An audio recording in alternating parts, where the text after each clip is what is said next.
एक बार की बात है, एक गांव में रूपा नाम की एक लड़की रहती थी जो कि अपने जन्म के समय से अंधी थी। अंधा होने के कारण वो ना तो खेल पाती थी और ना ही उसके दोस्त थे। इस कारण वो अक्सर दुखी रहती थी। एक दिन, माँ, मैं क्या जिंदगी भर ऐसे ही अकेली रहूंगी? क्या मैं कभी आप सब लोगों की तरह दुनिया नहीं देख पाऊंगी? नहीं नहीं बेटी, तू चिंता न कर। तेरे पिताजी रोज शहर जाते हैं और बड़े डॉक्टरों से मिलते हैं। आज भी वो शहर ही गए हैं। बस एक बार कोई अपनी आंखें देने वाला मिल जाए तो तू भी ये दुनिया देख सकेगी। तभी रूपा के पिताजी मोहनलाल आ जाते हैं। मेरी बेटी, मैं आज बहुत खुश हूँ। मन करता है पूरी दुनिया को सर पर उठा लूं। अजी, ऐसा क्या हुआ जो ऐसे पागल हुए जा रहे हो? क्या हुआ? अरे ये मत पूछो क्या हुआ, ये पूछो क्या होगा। हमें कल ही शहर जाना है और रूपा की आंखों का ऑपरेशन कराना है। डॉक्टर साहब को आंखें मिल गई हैं रूपा के लिए। अब रूपा भी ये दुनिया देख सकेगी। क्या सच में पिताजी? वाह, मजा आ जाएगा। मैं भी दुनिया देख सकूंगी। मजा आ जाएगा पिताजी। फिर अगले दिन तीनों शहर चले जाते हैं और रूपा की आंखों का ऑपरेशन हो जाता है। रूपा, तुम्हारी आंखों का ऑपरेशन सफल रहा है और बस अभी थोड़ी ही देर में तुम भी दुनिया देख सकोगी। सबसे पहले तुम किसे देखना चाहोगी? मैं सबसे पहले अपने पिताजी को देखना चाहूंगी डॉक्टर साहब। फिर डॉक्टर मोहनलाल को लेकर रूपा के पास आते हैं। उसकी आंखों पर पट्टी बंधी होती है। डॉक्टर आंखों से पट्टी उतारता है और रूपा को आंखें खोलने के लिए कहता है। रूपा बेटा, अपनी आंखें खोलो और देखो तुम्हारे आगे कौन खड़ा है, उन्हें पहचानो। लेकिन जैसे ही रूपा अपनी आंखें खोलती है, उसे एक चुड़ैल खड़ी दिखाई देती है और गायब हो जाती है। उसे देखकर रूपा के मुंह से चीख निकल पड़ती है। ये डरावना चेहरा किसका है? कौन है ये? मैं तेरा बाप हूँ बेटा। क्या हुआ? ऐसा क्या देख लिया तुमने बेटा जी? कुछ नहीं पिताजी, शायद कोई भ्रम हुआ होगा।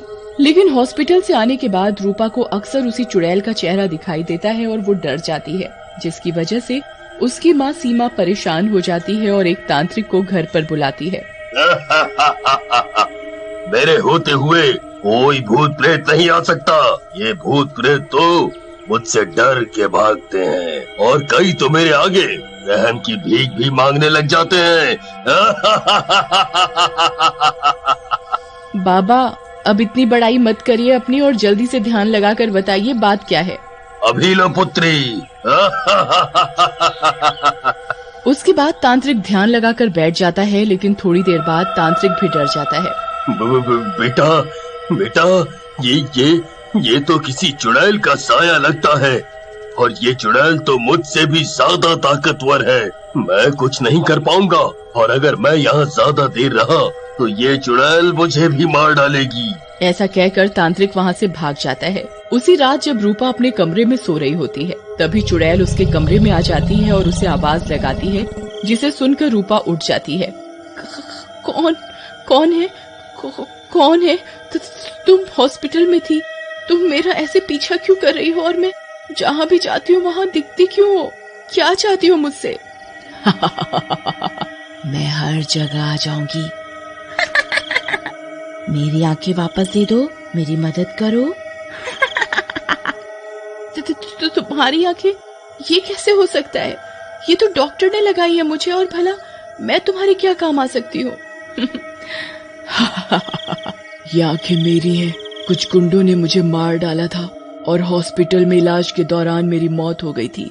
तुम्हें ये आंखें उसी हॉस्पिटल से मिली है। अब मुझे उन गुंडों से बदला लेने और सच का पता लगाने में तुम्हारी मदद की जरूरत है। आपके साथ तो बहुत बुरा हुआ है। मैं आपकी मदद करूंगी। आपको जैसी भी मदद चाहिए। मुझे तुम्हारा शरीर चाहिए। उसके बाद चुड़ैल हंसते हुए रूपा के शरीर में समा जाती है और वहाँ से उड़ जाती है और एक घर के दरवाजे पर उतरती है और दरवाजे से आवाज लगाती है। भीमा, ओ भीमा, दरवाजा खोलो, जल्दी से दरवाजा खोलो। लड़की की आवाज सुनकर भीमा बाहर आता है और रूपा को सामने देखकर खुश हो जाता है। क्या लड़की है भीमा, वो भी अकेले। वो भी तेरे घर पर, आज तो मजा आ जाएगा। अब ऐसे घूरते ही रहोगे या अंदर भी ले चलोगे? वो मैं आप अंदर चलिए। लेकिन जैसे ही चुड़ैल अंदर जाती है वो रूपा के शरीर से बाहर आ जाती है, जिसे देखकर भीमा डर जाता है। नंदिनी, तुम कैसे, तुम जिंदा कैसे हो गई? पहचान लिया तुमने? सही बोला तुमने, मैं नंदिनी ही हूँ। चल अब जल्दी से बता, तूने और तेरे उस हकले दोस्त रंगा ने मुझे क्यों मारा? मैं तो तुझे जानती भी नहीं थी। ये तो तुम्हें वो रंगा ही बता सकता है। मैं तो सिर्फ वो ही करता हूँ जो रंगा मुझे करने को कहता है। ये सुनते ही चुड़ैल को गुस्सा आ जाता है और वो वापस रूपा के शरीर में चली जाती है और भीमा को गला दबाकर मार डालती है। एक तो गया, अब दूसरे की बारी। उसके बाद चुड़ैल रंगा के घर जाती है। उस दिन रंगा घर के बाहर ही सो रहा होता है। चुड़ैल उसको पैर से उठाकर पटक देती है। रंगा उठ जाता है। कौन है? मेरे तो क्यों पटका? तभी चुड़ैल रूपा के शरीर से निकल के बाहर आ जाती है, जिसे देखकर रंगा डर जाता है। तुम नंदिनी, तुम तो मैंने मार डाला था। मुझे माफ कर दो। अरे तोतले, बोलना बंद कर और बता किसके कहने पर तूने मुझे मारा था। शायद मैं तुझे माफ कर दूं। क्या सच में तुम मुझे माफ कर दोगी? अगर मैं तुम्हें सब सच बता दूं, तुम तो मारने के लिए हमें तुम्हारे पति रवि ने पैसे दिए थे, तो तुम्हें मारना चाहता है। मैं तुझसे उसका ही नाम जानना चाह रही थी। तभी रूपा बोल पड़ती है। चुड़ैल जी, इन लोगों को जिंदा नहीं छोड़ना, ये लोग इंसानियत के दुश्मन हैं। फिर चुड़ैल रूपा के शरीर में प्रवेश करती है और रंगा को उठा लेती है और हवा में लेकर उड़ जाती है और ऊंचाई पर जाकर उसे छोड़ देती है। रंगा नीचे गिरकर मर जाता है। चुड़ैल रूपा के शरीर से बाहर आ जाती है और रोने लग जाती है। इस रवि को मैंने इतना प्यार किया था और अपना सब कुछ उसको दे दिया था, लेकिन फिर भी इसने मेरे साथ ऐसा किया। चुड़ैल जी, इस नास मीटर रवि ने आपके साथ ठीक नहीं किया। आपको पता लगाना चाहिए कि उसने आपकी जान क्यों ली और उससे बदला भी लेना चाहिए। उसके बाद चुड़ैल अपने पति रवि के घर जाती है। रवि अपने घर पर बैठा होता है। उसके साथ एक दूसरी लड़की भी होती है। देखा जानू, अपने प्यार के लिए मैंने अपनी बीवी को मरवा दिया। अब हम दोनों आराम से रहेंगे और उस नंदिनी का सारा पैसा अब अपना है। अब हम ऐश करेंगे।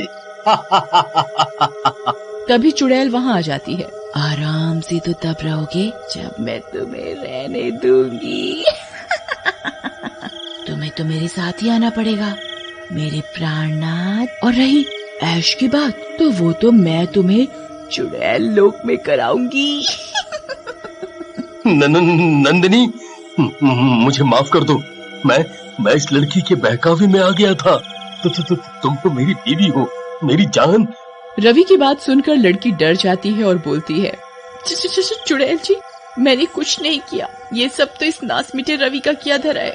मुझे जाने दो, तुम्हें जो भी करना है करो इस रवि के साथ। मैं तुम्हारी बीवी हूँ नहीं थी, अब तो मैं एक चुड़ैल हूँ। जिस लड़की के लिए तूने मुझे मारा, वो भी तुझे छोड़ रही है।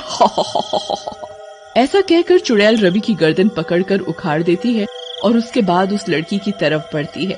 अपनी तरफ चुड़ैल को आता देख लड़की बहुत डर जाती है। मुझे माफ कर दो, मैं ऐसी गलती कभी नहीं करूंगी। सारी समस्याओं की जड़ तो तू ही है लड़की। तुझे सब कुछ पता होते हुए भी इन दुष्टों का साथ दिया, तुझे भी इसकी सजा मिलेगी। और डर मत, मैं तेरी जान नहीं लूंगी। एक पत्नी सच्चे मन से अपने पति पर अंधा विश्वास करती है। किसी भी पति को ऐसा नहीं करना चाहिए। ऐसा कहकर चुड़ैल लड़की का चेहरा नोच देती है। चेहरा नोचते ही लड़की गिर जाती है और उसका चेहरा खराब हो जाता है। रूपा, तुमने मेरी बहुत मदद की है। ये आंखें तुम ही रखो और इससे सारी दुनिया देखो जो मैं नहीं देख पाई। इसके बाद चुड़ैल वहाँ से गायब हो जाती है।